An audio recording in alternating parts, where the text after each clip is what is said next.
नमस्कार।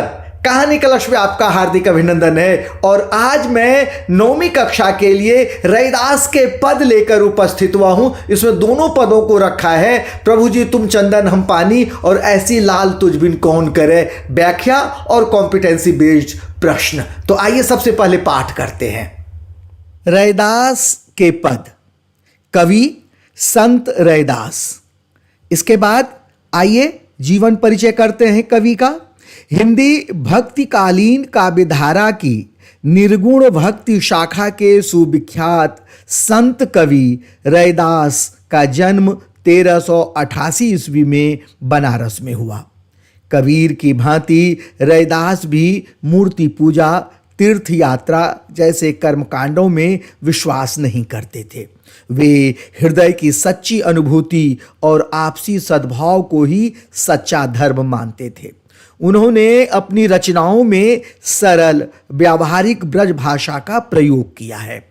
उनकी कविताओं में अवधी, राजस्थानी, खड़ी बोली, उर्दू, फारसी के शब्द भावों के अनुसार आते रहते हैं। कविता के जैसे भाव होते हैं उसी प्रकार उनके शब्द उन्होंने ग्रहण किए हैं। शब्दों के प्रति उनकी कोई खास आसक्ति नहीं है। वो हर एक भाषा के शब्दों को ग्रहण उन्होंने किया है। चूंकि एक सच्चे संत का स्वभाव यही है सबको अंगीकार करना, तो उन्होंने भाषा के प्रति भी वही स्वभाव अपनाया। उपमा और रूपक अलंकारों का स्वाभाविक ढंग से प्रयोग करते हुए कवि ने अपनी सहज भक्ति, आत्मनिवेदन और दैन्य भाव को व्यक्त किया है। उनके द्वारा रचित 40 पद सिखों के पवित्र धर्म ग्रंथ गुरु ग्रंथ साहब में भी सम्मिलित हैं। उनका निधन 1518 ईस्वी में बनारस में हुआ। अब इसके बाद आइए करते हैं, अब कैसे छूटे राम नाम रट लागी। अब कैसे छूटे राम नाम रट लागी, प्रभु जी तुम चंदन हम पानी, जाकी अंग अंग बास समानी। प्रभु जी तुम घन बन हम मोरा, जैसे चितवत चंद चकोरा। प्रभु जी तुम दीपक हम बाती, जाकी ज्योति बरै दिन राती। प्रभु जी तुम मोती हम धागा, जैसे सोनहि मिलत सुहागा। प्रभु जी तुम स्वामी हम दासा, ऐसी भक्ति करे रैदासा। आइए इसके बाद शब्दार्थ कर लेते हैं। क्या क्या है? रट लागी, आदत पड़ गई है। बास, सुगंध। समानी, समा गई है। चितवत, देखता है। चकोर, एक विशेष प्रकार का पक्षी। सुहागा, सोने को सुहागा, सोने को शुद्ध करने वाला द्रव्य, ये सुहागा है। आइए एक बार इसको फिर से करते हैं। अब कैसे छूटे राम नाम रट लागी।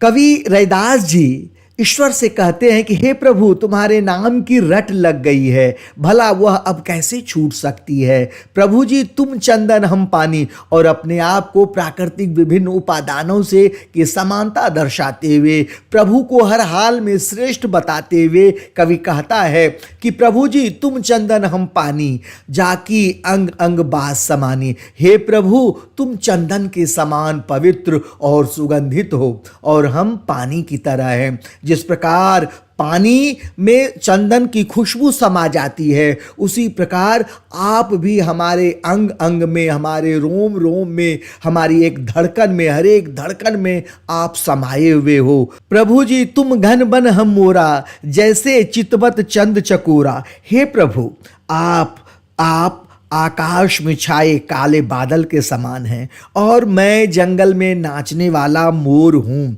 जिस प्रकार बादलों की आहट देखकर, जिस प्रकार बादलों को देखकर मोर नाचने लगता है, उसी प्रकार आपके दर्शन पाते ही हमारा मन प्रसन्नता से झूम उठता है, प्रसन्नता से नाच उठता है।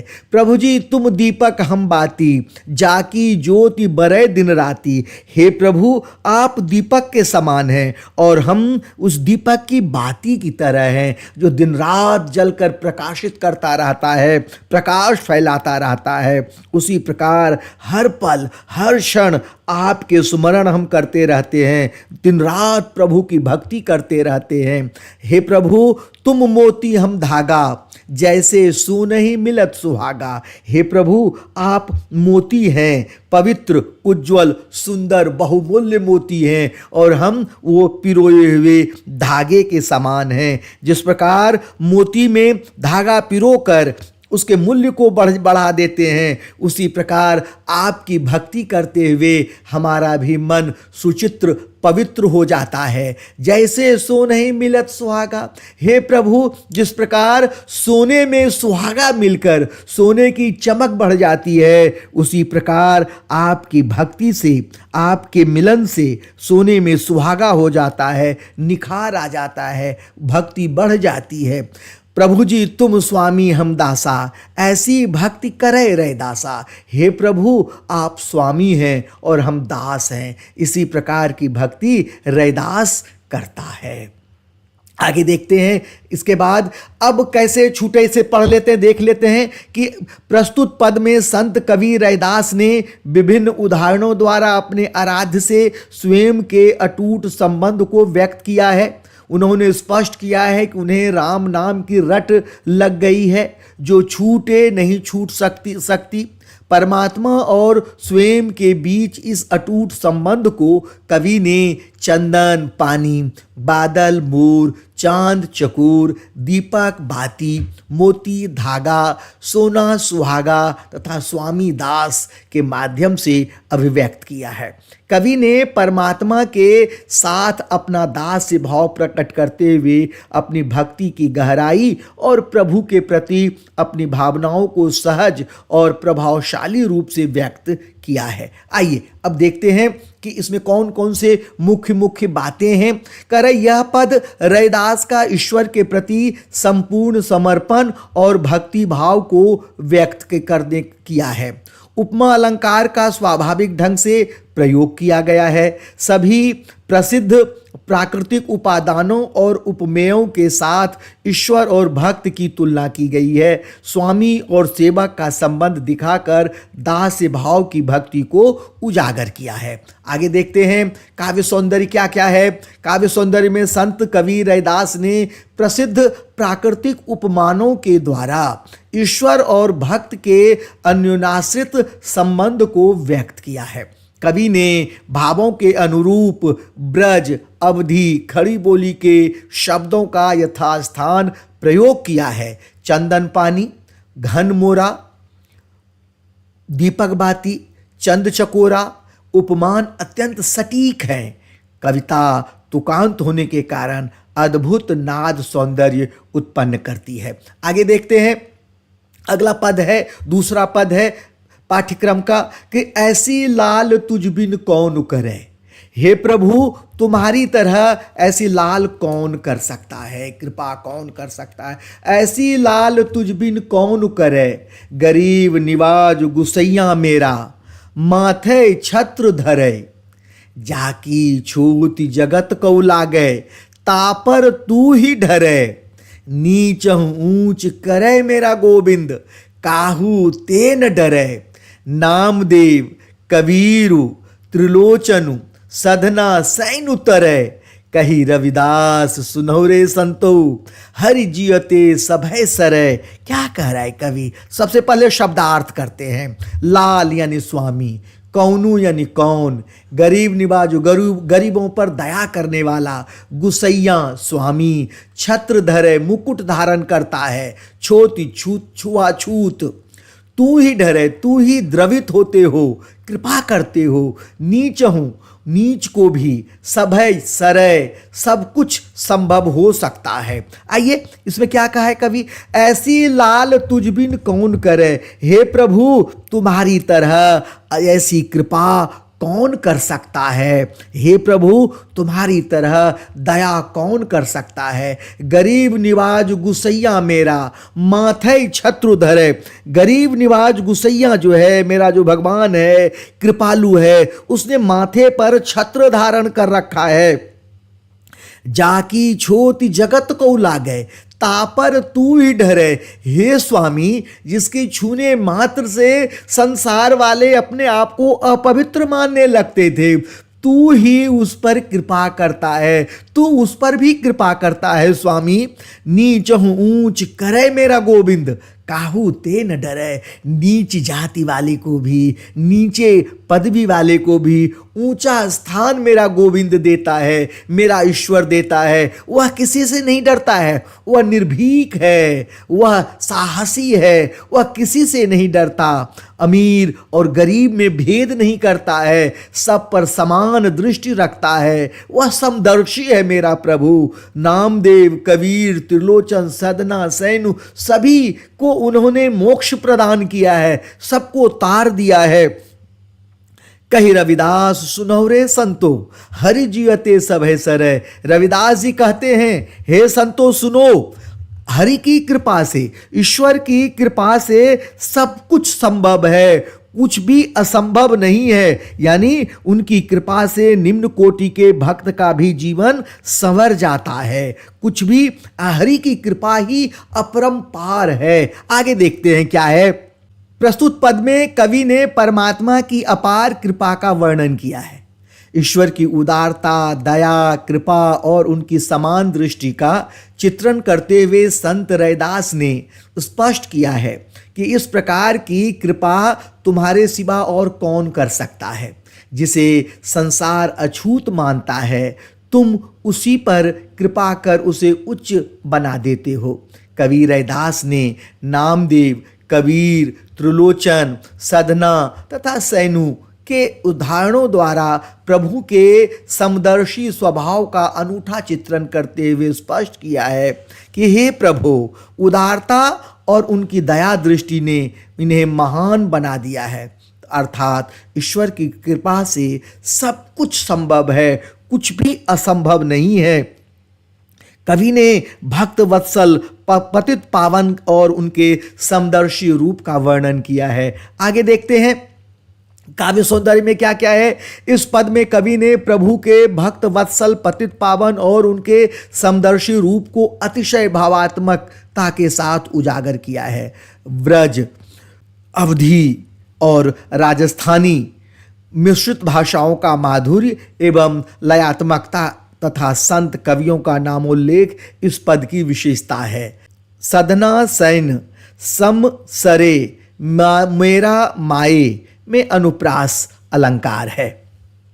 आगे देखते हैं केंद्रीय भाव क्या क्या है दोनों पद के। रैदास के पहले पद का केंद्रीय भाव यह है कि वे उनके प्रभु के अनन्य भक्त हैं। वे अपने ईश्वर से कुछ इस प्रकार से घुल मिल गए हैं कि उन्हें अपने प्रभु से अलग करके देखा ही नहीं जा सकता। और दूसरे पद में रैदास के दूसरे पद का केंद्रीय भाव यह है कि उसके प्रभु सर्वगुण संपन्न, दयालु और समदर्शी हैं। वे निडर हैं तथा गरीबों के रखवाले हैं। ईश्वर अछूतों के उद्धारक हैं तथा नीच को भी ऊंचा बनाने की क्षमता रखने वाले सर्वशक्तिमान हैं। आगे देखते हैं, प्रश्नोत्तर करते हैं क्या क्या है। संत रैदास के अनुसार किसके अंग अंग में किसकी सुगंध समाई हुई है। संत रैदास के अनुसार जिस प्रकार पानी के कण कण में चंदन की सुगंध खुशबू समा जाती है, ठीक उसी प्रकार भक्त के रोम रोम में प्रभु भक्ति की सुगंध समाई हुई है। अगला प्रश्न है, कवि ईश्वर के किस विशेष गुणों से प्रभावित हुए। कवि ईश्वर के गरीब निवाजु अर्थात दीन दुखियों पर दया करने और उनके समदर्शी स्वभाव के विशेष गुण से अत्यंत प्रभावित हुए हैं। कवि ने ईश्वर के लिए किन किन उपमानों का प्रयोग किया है। कवि ने ईश्वर के लिए चंदन, घन, चंद्रमा, दीपक, मोती जैसे उपमानों का प्रयोग किया है। कवि रैदास ने अपने पद में सुहागा की उपमा क्यों दी है। संत कवि रैदास ने अपने प्रभु और स्वयं के अटूट संबंध को अभिव्यक्त करने के लिए विभिन्न उदाहरणों का प्रयोग किया है। इसी क्रम में उन्होंने प्रभु और स्वयं के बीच सोने और सुहागा का संबंध बताते हुए स्पष्ट किया है कि जिस प्रकार सुहागे के संपर्क में आने पर सोने की चमक बढ़ जाती है, उसी प्रकार प्रभु की भक्ति भी भक्त को निखार देती है। संत कवि रैदास के लिए अब किस आदत से मुक्त होना संभव नहीं है। संत कवि रैदास के लिए अब राम नाम संकीर्तन करने की आदत से मुक्ति होना सर्वथा असंभव है। उनके जीवन का प्रत्येक क्षण प्रभु नाम संकीर्तन में रमा हुआ है। आगे प्रश्न क्या है? जैसे चितवत चंद चकोरा, भक्ति से कवि का क्या अभिप्राय है? इस पंक्ति से कवि यह स्पष्ट करना चाहते हैं कि जिस प्रकार चकोर पक्षी बिना पलकें झपकाए एक निष्ठ होकर चंद्रमा की ओर ताकता रहता है, उसी प्रकार भक्त भी एकाग्रचित्त होकर अपने प्रभु के मुखचंद्र की ओर निहारना चाहता है। इसी प्रकार भक्त का ध्यान प्रभु भक्ति से एक पल के लिए भी नहीं हटाता। रैदास ने अपने प्रभु की भक्ति किस प्रकार की है? रैदास ने अपने प्रभु से दास्य भाव की भक्ति की है। कवि के प्रभु उनके स्वामी हैं और वे सेवक की भांति अपने सेवा भाव से उन्हें प्रसन्न करना चाहते हैं। आगे देखिए, अगला है माथे छत्रु धरे से कवि का क्या कहना चाहता है या कवि क्या स्पष्ट करना चाहते हैं। माथे छत्रु धरे पंक्ति द्वारा कवि यह स्पष्ट करना चाहते हैं कि गरीबों की रक्षा करने वाले, उनका हित चिंतक करने वाले प्रभु की कृपा दृष्टि प्राप्त करके ही नीच कुल का गरीब व्यक्ति भी समाज में सम्मान प्राप्त करता है। श्रेष्ठ कुल के धनिकों के समान सिर पर छत्र धारण करके चलता है। अगला प्रश्न है, कवि ने अपने पद में परमात्मा के साथ स्वयं का संबंध अटूट बताते हुए उनके समदर्शी रूप का चित्रण किया है। रैदास के पदों से हमें क्या प्रेरणा लेनी चाहिए? संत कवि रैदास ने प्रस्तुत पदों के द्वारा ईश्वर और भक्ति के बीच अटूट संबंध को व्यक्त किया है। कवि ने भक्ति के विविध रूप को चित्रित करते हुए ईश्वर भक्ति की महिमा का गुणगान किया है।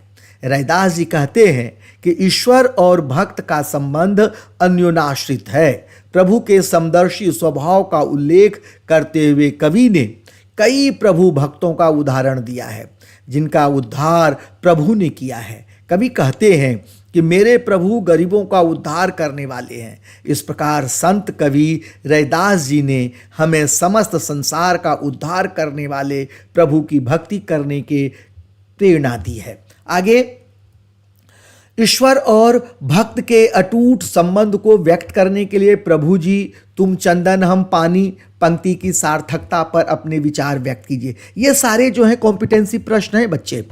संत कवि रैदास ने ईश्वर और भक्त के अटूट संबंध को चंदन और पानी के उदाहरण द्वारा स्पष्ट किया है। जिस प्रकार चंदन को पानी के साथ घिसा जाता है और अंग अंग में गंध रहित पानी के कण कण में चंदन की सुगंध समाहित हो जाती है, ठीक उसी प्रकार गुणहीन भक्त प्रभु रूपी चंदन का सानिध्य पाकर धन्य हो उठता है। उसके रोम रोम में प्रभु का वास समाया हुआ है, प्रभु की खुशबू समाई हुई है, हर धड़कन में प्रभु की खुशबू समाई हुई है।